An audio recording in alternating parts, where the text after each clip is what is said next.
As if it weren't clear already that there's a back-channel propaganda group funneling anti-AI talking points to the Twitterati so they can astroturf their agenda, we've got a particularly obvious and heinous example. First of all, let's briefly talk about the case itself.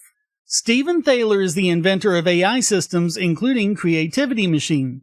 He used Creativity Machine to make an image called A Recent Entrance to Paradise. Now, unlike the AIs you might be familiar with, there was no prompting or any other human direction. It was created completely autonomously. On top of that, Thaler didn't even attempt to register the copyright with himself as the owner. He identified Creativity Machine as the author. The Copyright Office denied registration because only a human-authored work can receive copyright, and he didn't even claim this was human-authored. He sued, and the district court held for the government, saying that human creativity is the sine qua non at the core of copyrightability. The appeals court confirmed. Authors are human beings, they said, and machines are tools. Thaler appealed to the Supreme Court, and on Monday, they denied certiorari without comment, putting an end to the case. In their coverage of it, Reuters talked about people prompting Midjourney as if that had anything at all to do with the case. It doesn't. Then TuneHive posted the story on X, writing, AI-generated artwork officially is ineligible for copyright protection as the U.S. Supreme Court declined to review an appeal case. The court rules that artwork needs to have a human creator in order to be eligible. Even if you missed the post, you might have seen any of the 46,000 quote tweets, mostly from the anti-AI neo-Luddites, saying that this proves that AI can never be art. Here's just a smattering. Studios that replace their art teams with AI just found out that none of their output is copyrightable. The 14-year-old on Roblox hand-drawing UGC items owns more IP than they do. Even they're saying you didn't make it if you told AI to draw this and that for you. Breaking, SCOTUS just finalized the AI copyright debate. Let's fucking go! AI artists just got told no human equals no copyright. All those Midjourney slop images, public domain now. Traditional artists eating good today. Technically, they stole human art, which is what all their generated art is based off of. This will certainly get rid of most of the AI slop. One and done.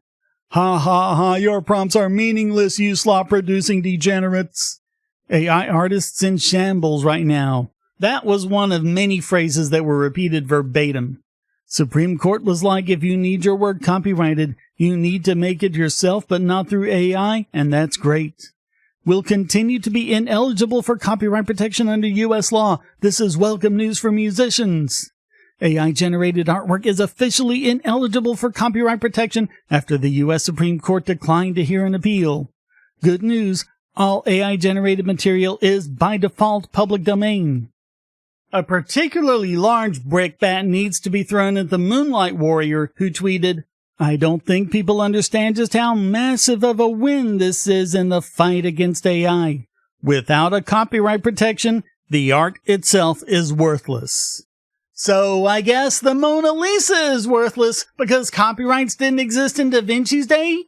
And yes, we saw almost exactly the same thing over on Bluesky. In fact, I saw one argument on Bluesky I didn't see on X. Just a reminder that source code is also subject to copyright, so all that AI-generated code being made is also, by extension, not eligible for copyright. Nope, nothing to do with code. They're all doing victory laps over a decision that has absolutely nothing to do with the kind of AI they're complaining about. There was no prompting. There was no claim of human creativity. The circuit court said that a machine cannot be an author of a work, and the Supreme Court declined to take up the case. That's it. And the worst part is that it exposes exactly what copyrights do to the entire concept of art. Da Vinci didn't need copyright. Neither did Shakespeare. Neither did Beethoven. Oh, but without copyrights, how would Disney ruin Star Wars?